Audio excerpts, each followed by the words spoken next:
आजम खान ने अखिलेश यादव को पत्रकारों के सामने क्यों टोका? मैनपुरी और रामपुर के बीच क्या है अंतर, वो भी बता दिया। अखिलेश कर रहे थे डिंपल की जीत की तारीफ, तभी आजम का माथा ठनक गया। आजम और अखिलेश के बीच का ये वाकया अब सोशल मीडिया पर छा गया। वीडियो शेयर करने लगे लोग। देखिए क्या है दोनों नेताओं के बीच ये नई तरीके की जुगलबंदी। सपा चीफ अखिलेश यादव और कद्दावर सपाई चेहरे आजम खान के बीच की जुगलबंदी अक्सर अलग अलग वजहों से सुर्खियों में रहती है। कल जब दोनों नेता एक साथ एक मंच पर दिखाई दिए तो सुर्खियां फिर से बनना शुरू हो गई।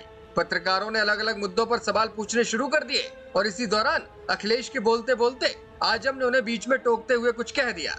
यही वीडियो अब सोशल मीडिया पर अलग अलग कैप्शंस के साथ वायरल हो रहा है। चलिए देर न करते हुए पहले आपको ये वीडियो दिखाते हैं और फिर आपको अखिलेश और आजम की जुगलबंदी की कहानी के साथ साथ सपा चीफ के मुरादाबाद दौरे की हर झलक भी दिखाएंगे। मैनपुरी की जनता ने तय कर लिया था कि अगर उन्हें जान भी देनी पड़ेगी तो वो वोट डालने जाएंगे, और अगर रामपुर के लोग भी ये तय कर लें जान चली जाए लेकिन हम वोट डालने जाएंगे, लोकतंत्र बचाने जाएंगे, तो आने वाले समय में परिणाम दूसरा होगा। गोली नहीं चलती, रामपुर में गोली चलती और लोग मारे जाते। हमने मरने से बचाया है लोगों को, हमें मालूम था मारे जाएंगे। सपा प्रमुख अखिलेश यादव शनिवार को मुरादाबाद में थे।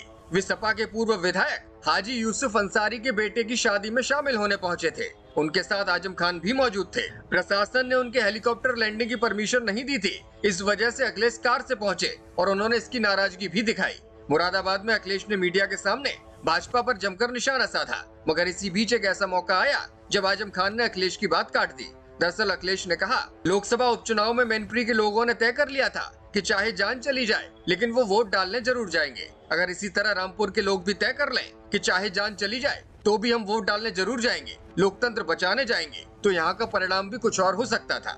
इतना सुनते ही अखिलेश के बगल में बैठे आजम बीच में ही बोल पड़े। बोले, वहाँ यानी कि मैनपुरी में गोली नहीं चलती लेकिन रामपुर में गोली चलती है, लोग मारे जाते हैं। हमने लोगों को मरने से बचाया है, हमें मालूम था जो लोग यहाँ बैठे हैं वे मारे जा सकते थे। दरअसल अखिलेश यादव यूपी में हुए चुनावों में प्रशासन के पक्षपात का मुद्दा उठा रहे थे। उन्होंने कहा कि ये बेईमान पार्टी है, यहाँ तो अधिकारी चुनाव लड़ रहे थे। अखिलेश बोले, आपने रामपुर का लोकसभा का चुनाव नहीं देखा।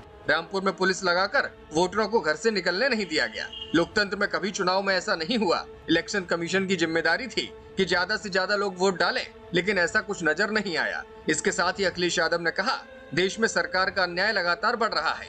इस वक्त ये चरम सीमा पर है। कन्नौज में हत्या हुई तो मैंने जिले के अधिकारियों से कहा कि इस हत्या के दोषी आप हैं। प्रशासन सही समय पर न्याय दे तो घटनाएं नहीं होंगी, लेकिन पूरा प्रशासन भाजपा के इशारे पर काम कर रहा है। कई जिलों में तो अधिकारी भाजपा के पदाधिकारी बनकर बैठे हैं। झांसी में दीपक यादव को झूठा फंसाया गया, रमाकांत यादव के खिलाफ झूठी कार्यवाही की गई, और कितने नाम लूं, कितने उदाहरण दूं। निर्दोष सपा कार्यकर्ताओं और नेताओं पर पुलिस की झूठी कार्यवाही के भाजपा ने जो परंपरा शुरू की है वो लोकतंत्र के लिए खतरा है। अब राजनीतिक विरोधियों पर झूठे मुकदमे लगाएंगे तो इससे लोकतंत्र कमजोर होगा। अखिलेश बोले, भाजपा वाले सपना दिखा रहे थे कि अडानी दुनिया के नंबर 1 उद्योगपति होंगे, लेकिन अब 20 उद्योगपतियों की सूची में भी उनका नाम नहीं है। आखिर ये सरकार कितना झूठ बोलेगी? अडानी का तो सिर्फ वैल्यूएशन घटा है, लेकिन आम लोगों का तो पैसा डूब गया। हम पूछना चाहते हैं कि मोदी सरकार अपने चहेते उद्योगपति के खिलाफ कोई एक्शन लेगी या फिर नहीं। उन्होंने कहा कि अडानी के अभी शेयर गिर रहे हैं, पूरी सरकार और उसका पूरा तंत्र उन्हें बचाने में जुटा है। सरकार के तमाम इंस्टीट्यूशंस अडानी को बचाने की कोशिश कर रहे हैं, लेकिन वो फिर भी नहीं बच पा रहे। उनका साम्राज्य अब ध्वस्त हो रहा है। ब्यूरो रिपोर्ट, मीडिया हलचल।